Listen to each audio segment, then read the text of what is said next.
বাংলাদেশে আপনারা কাঠের পেন্সিল একদমই নরমালি দেখে থাকবেন, কিন্তু এই একই জিনিস বাইরের দেশে একদমই আলাদা দেখা যায়, যে বিষয় সম্পর্কে আজকেই আপনারা প্রথম জানতে পারবেন। কার্টুন দেখার সময় আপনারা এরকম নর্মাল মিস্টেকগুলো হয়তো কখনোই খেয়াল করেননি, যা আজকের এই ভিডিওতে আমি আপনাদের দেখাবো। আইফোনের এরকম ওয়ালপেপার হয়তো আপনি দেখেছেন, যেটা দেখে আপনার কাছে কোনো গ্যালাক্সির ফটো বলে মনে হচ্ছে, কিন্তু আসলে এমনটা নয়। এটা আপনার ঘরে থাকা একটা জিনিসের ছবি। আর এটা কোন বছর, যেখানে একটা বছর 365 দিনে নয় বরং 455 দিনে হয়ে থাকে। আরে এটা কিভাবে সম্ভব, এই সম্পর্কে আজকের এই ভিডিও শেষের দিকে আপনাদের বিস্তারিত জানিয়ে দেবো, তাই অনুরোধ থাকবে ভিডিওটি শেষ পর্যন্ত দেখার জন্য। এই বিষয়টি হয়তো আইফোন ইউজাররাই জানেন না যে তাদের মোবাইলে থাকা এই ওয়ালপেপার তাদের ঘরে থাকা কোন একটা জিনিসের ছবি। নরমালি প্রথমবার দেখে যে কেউ বলবে এটা কোনো প্ল্যানেটের ছবি। যাই হোক, এই ছবি কোনো প্ল্যানেটের নয়, বরং এটা একটা বাবলের ছবি। কি বিশ্বাস হচ্ছে না? বিশ্বাস না হলে হালকা কিছু পানিতে লিকুইড ডিশওয়াশ মিশিয়ে দিন, আর সেখানে হালকা পরিমাণ গ্লিসারিন যোগ করুন, যাতে বাবলগুলো অনেক স্টেবল থাকে। এরপর একটা স্ট্র দিয়ে ফু দিন, দেখবেন একটা বাবল তৈরি হয়েছে। এরপর আপনার ফটোগ্রাফিক স্কিল দিয়ে এরকম ছবি ক্লিক করতে পারবেন। ঠিক একই কাজ অ্যাপেল কোম্পানি করেছে। যদি আপনারও এরকম আঙ্গুল ফোটানোর স্বভাব, অর্থাৎ কিছুক্ষণ পরপর যদি আপনার এরকম আঙ্গুলগুলো ক্র্যাফট করার অভ্যাসে অভ্যস্ত হয়ে থাকেন, তাহলে এখনই সাবধান হয়ে যান। কেননা একটা রিসার্চ থেকে জানা গেছে, যারা রেগুলার আঙ্গুল ফোটায় বা আঙ্গুলগুলো ক্র্যাক করে, তাদের আঙ্গুলের জয়েন্টের সফট টিস্যুগুলো খুব দ্রুতই ড্যামেজ হয়ে যায়, যেটার ব্যাড ইফেক্ট সরাসরি আপনার হাতের গ্রিপে গিয়ে পড়বে। পাশাপাশি জয়েন্টগুলোতেও ঝামেলা হতে পারে। যদি আপনার ঘড়ি ব্যবহার করার শখ হয়ে থাকে, তাহলে আপনি অবশ্যই ক্যাসিও ব্র্যান্ডের ঘড়ি সম্পর্কে অবশ্যই শুনেছেন। কিছুদিন পর এই কোম্পানিটির 50 বছর পূর্ণ হবে। এই 50 বছর পূর্তি উপলক্ষে কোম্পানি এমন এক ধরনের ঘড়ি তৈরি করেছে, যেটা দেখতে ঘড়ির একদম মিনি ভার্সন মনে হয়, যেটা আপনি রিং এর মতো পড়তে পারবেন। কোম্পানির ভাষ্য মতে এই রিং ওয়াচ ওয়াটারপ্রুফ, এবং এটার ভেতরে একটা রিপ্লেসেবল ব্যাটারিও রয়েছে, যেটা টানা 2 বছর চালাতে পারবেন। বছরের সবচেয়ে লম্বা দিন সম্পর্কে হয়তো আপনি জানেন, এমনকি বছরের সবচেয়ে ছোট দিন সম্পর্কেও জানেন, কিন্তু এখন যদি আমি আপনাদের বলি পৃথিবীর সবচেয়ে লম্বা বছর কোনটা ছিল, তাহলে আপনি কি বলতে পারবেন? এখন হয়তো অনেকে ভাবতে পারেন এটা হয়তো লিপ ইয়ার হবে, কিন্তু আসলে তা নয়। পৃথিবীর সবচেয়ে লম্বা বছর ছিল 46 বিসি, যেখানে বছর 365 দিন বা 366 দিনে নয় বরং 455 দিনে একটি বছর হয়েছিল। এখন মনে প্রশ্ন জাগছে না যে এটা কিভাবে সম্ভব হলো? আসলে 46 বিসিতে জুলিও সিজার দেখেছিল ক্যালেন্ডার সিজনের সাথে ম্যাচ করছিল না, যেমন স্প্রিং এর মাসে উইন্টার শিফট হয়ে যাচ্ছিল। সে এই প্রবলেমটি সলভ করার জন্য 46 বিসিতে 2টা এক্সট্রা মাস অ্যাড করেছিল, যার ফলে ওই বছরকে 455 দিনে একটি বছর হিসেবে ধরা হয়।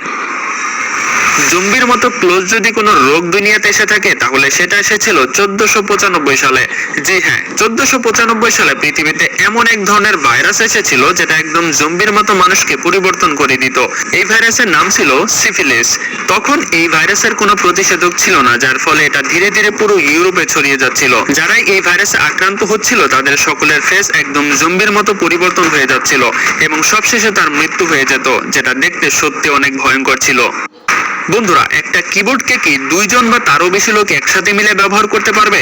আপনি হয়তো ভাবতে পারেন আমি এই কি পাগলের মতো কথা বলছি। আপনার কাছে অদ্ভুত এবং অবাক করা তথ্য হলেও এরকমই তথ্য বাস্তবে রূপদান করে দেখিয়েছে গুগলের একটি কোম্পানি। গুগলের এই ডাবল সাইডেড টুইস্ট কিবোর্ড দিয়ে আপনি এরকমটা করতে পারবেন। এরকম ডিজাইন এর জন্য করা হয়েছে যাতে একজন একই সাথে একই কিবোর্ড মাল্টিপল ব্যক্তি ইউজ করতে পারে। বন্ধুরা, এটা দেখে যদি আপনার কাছে স্টিলের কোনো খেলনা বলে মনে হয়, তাহলে আপনিও ভুল ভাবছেন। আসলে এটা এক ধরনের বিটল। জি হ্যাঁ, এটা সেই বিটল যেটা আপনি ডোরেমন অথবা হাতুড়ি অ্যানিমেতে দেখে থাকবেন। এই বিটল এত বেশি চিকন এবং পাতলা যে প্রথমবার দেখে আপনার কাছে এটা বাস্তব কোনো প্রাণী বলেই মনে হবে না। আপনি যেমনটা ছবি দেখে কনফিউজ হয়ে গেছেন, না জানি এরকম কত মানুষ কনফিউজ হয়ে গেছে। যদি কোনো বাংলাদেশি বলে যে সে কখনো ট্রাফিক জ্যামে আটকা পড়েনি, তাহলে হয়তো সে মিথ্যে কথা বলছে, নয়তো সে চায়নাতে বসবাস করে। এখন এই ভিডিওটি দেখুন, এখানে কিভাবে একটা টাইডাল লেন অটোমেটিক্যালি নিজে নিজেই মুভ করছে। না জানি এরকম কত ম্যাজিক্যাল লেন চায়নাতে আপনি দেখতে পাবেন, যেটা ট্রাফিক ফ্লো এর হিসাব অনুযায়ী নিজে নিজেই অ্যাডজাস্ট হয়ে যায়। আপনার কি মনে হয় বাংলাদেশে এরকম টেকনিক ফলো করা উচিত? সেটা কিন্তু অবশ্যই আমাদেরকে কমেন্টে জানাবেন। আমরা অধিকাংশরাই কার্টুন সিরিজ বা কার্টুন মুভি দেখার সময় কিছু কিছু বিষয় নজরেই আনি না, কিন্তু কার্টুন বানানোর সময় অনেক ভুল করতে দেখা যায়। এই ছবিতে আপনারা দেখতে পাচ্ছেন নোবিতা শূন্য পেয়েছে, কিন্তু তার অ্যান্সার একদমই সঠিক ছিল। ডোরেমনের ক্রিয়েটররা এখানেই শেষ করেনি। এখন এই ইমেজটা দেখুন কিভাবে শিজুকার চুলের স্কেলিটন বানিয়ে ফেলেছে। কেননা সকলেই আমরা জানি যে চুলের কোনো স্কেলিটন হয় না। এরকম মিস্টেক শিনচ্যান অ্যানিমেতে আরো অনেক বেশি দেখতে পাবেন, যেখানে দেখা যায় শিনচ্যানের প্রতিবেশীর কপালে আঘাত পেয়েছে, যার কারণে তার ডান পাশে ব্যান্ডেজ করা হয়েছে। তার পরবর্তী সিনে সে তার প্রতিবেশী ব্যান্ডেজের ডান পাশ থেকে শিফট হয়ে বাম পাশে চলে আসে, যেমনটা আপনারা এখন ভিডিওতেই দেখতে পাচ্ছেন কিভাবে মাথায় লাগা ব্যান্ডেজ অটোমেটিক্যালি শিফট হয়ে যাচ্ছে। আপনারা কি কখনো কল্পনা করেছেন বাংলাদেশ ছাড়া অন্যান্য দেশের স্টেশনারি জিনিসগুলো দেখতে কিরকম হয়ে থাকে? এখন এই ছবিটা দেখুন, এটা হচ্ছে জাপানের তৈরি করা একটা স্ট্যাপলার।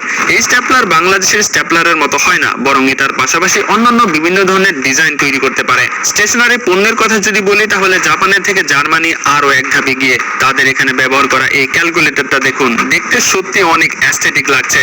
জার্মানি তাদের যুদ্ধের জন্য বেশি পরিচিত, যেটা তাদের স্টেশনারি পণ্যগুলোতে ফুটিয়ে তুলেছে। তেমনি ভাবে এই শার্পনারটাকে একটু মনোযোগ দিয়ে দেখুন, এই শার্পনারের তুলনায় কোনো যুদ্ধের থেকে হাতিয়ারে বেশি মনে হচ্ছে। জার্মানি যতই অ্যাস্থেটিক স্টেশনারি পণ্য বানাক না কেন, স্টেপলার বানানোর দিক দিয়ে ইতালি সবচেয়ে এগিয়ে থাকবে। এমনকি এই স্টেপলার দিয়ে অনেক বেশি পেজের বান্ডেলকে আপনি স্টেপ করতে পারবেন। অদ্ভুত এবং আজীবের কথা যদি বলি তাহলে স্টেশনারি পণ্য বানানোর দিক দিয়ে নর্থ কোরিয়া কম পেছনে থাকবে না, কেননা নর্থ কোরিয়ার যে কোনো ধরনের স্টেশনারির পণ্যের উপরে শুধুমাত্র কিম জং উন অথবা তার বাবার ছবি লাগানো থাকবে। এমনটা এর জন্য করা হয় যাতে নর্থ কোরিয়ার সকলেই কিম জং উনের প্রতি অ্যাট্রাকটিভ থাকে। বন্ধুরা, স্কুইড গেম যেটা নেটফ্লিক্সের সিরিজ, এটার এই ডার্ক রিয়েলিটি জানার পর আপনার চোখ কপালে উঠে যাবে। যে জিনিস আমরা ছোটবেলায় অনেক বেশি ব্যবহার করতাম সেটা বর্তমানে বন্ধ হয়ে গেল কিভাবে। এটা আবার কোন ধরনের মাকড়সা যেটা আমাদের জীবন বাঁচানোর জন্য নিজের জীবনকে বাজে রাখে? আর কেন অ্যামাজন কোম্পানির মালিক নিজেই জানেন না যে তার ছেলে অ্যামাজন কোম্পানির মালিক? এমন সকল চমকে দেওয়া মজার ঘটনা বিস্তারিত